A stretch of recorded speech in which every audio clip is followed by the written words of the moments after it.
ប្រទេសជាង20បានរួមគ្នាថ្កោលទោសយ៉ាងខ្លាំងក្លាមកលើប្រទេសអ៊ីរ៉ង់សន្តិសុខនិងសណ្ដាប់ធ្នាប់ពិភពលោកត្រូវបានគេមើលឃើញថាកំពុងមានភាពរញ៉េរញ៉ៃនិងបាត់បង់ភាពថ្លៃថ្នូរលែងមានសណ្ដាប់ធ្នាប់ទៀតហើយក្រោយករណីប្រទេសធំប្រទេសរីកចម្រើនបែរជាវាយប្រហារបំពេញប្រទេសតូចតាចនិងអន់ជាងខ្លួនយ៉ាងណាមិញភាពរញ៉េរញ៉ៃរបស់ពិភពលោកកើតឡើងដោយមហាអំណាចបងធំលើលោកតែម្ដងតាមរយៈប្រទេសសម្ព័ន្ធមិត្តជាខ្សែញាក់ដោយករណីរុស្ស៊ីវីអ៊ុយក្រែនឥណ្ឌាវីប៉ាគីស្ថានអាមេរិកវីវេណេស៊ុយឡាប៉ាគីស្ថានវីអាហ្វហ្គានីស្ថានថៃវីខ្មែរនិងចុងក្រោយអាមេរិករួមគ្នាជាមួយអ៊ីស្រាអែលវាយមកលើប្រទេសអ៊ីរ៉ង់ជាដើមករណីចុងក្រោយនេះហើយបានធ្វើឲ្យពិភពលោកមិនថាប្រទេសខ្លាំងឬខ្សោយបានពើប្រទះបញ្ហាសេដ្ឋកិច្ចធម្មពលដូចគ្នានេះមិនបង្កឡើងដោយអាមេរិកនិងអ៊ីស្រាអែលទេបញ្ហានេះបានកើតឡើងក្រោយអ៊ីរ៉ង់បើកការវាយប្រហារប៉ាតណាប៉ាតដីលើប្រទេសជុំវិញឈូងសមុទ្រពាក់និងតំបន់មជ្ឈិមបូព៌ារួមទាំងច្រកសមុទ្រហូមូសដែលជាច្រកដង្ហើមចេញចូលព្រៃសកលដើម្បីជាការសងសឹកពិសេសសម្ដៅមូលដ្ឋានកងទ័ពអាមេរិកនិងប្រទេសជុំវិញឈូងសមុទ្រពាក់តែម្ដង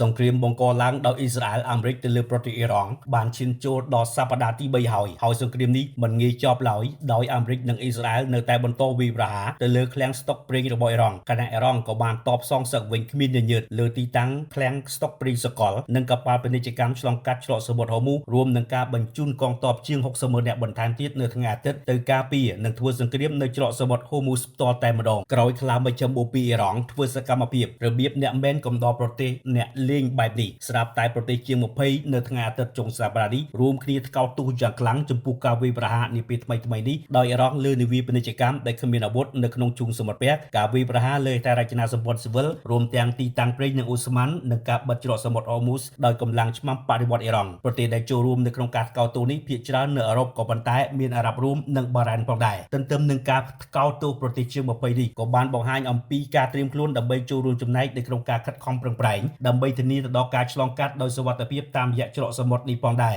តាមសេចក្តីថ្លែងការណ៍រួមប្រទេសទាំងនោះបានស្វាគមន៍ចំពោះការបដិញ្ញាចិត្តរបស់ប្រទេសនានាដែលកំពុងចូលរួមនៅក្នុងការរៀបចំផែនការហើយក្រៅពីនេះពួកគេបានអំពាវនាវឲ្យមានការផ្អាកជាបន្ទាន់នៅការវាយប្រហារលើហេដ្ឋារចនាសម្ព័ន្ធស៊ីវិលរួមទាំងតំបន់ប្រេងនិងអូស្មန်សូមជម្រាបថាការរំខានរបស់អ៊ីរ៉ង់បានធ្វើឲ្យការដឹកជញ្ជូនប្រេងធ្លាក់ចុះពី 90% គិតត្រឹមថ្ងៃទី1ដល់ថ្ងៃ19មីនាឆ្នាំ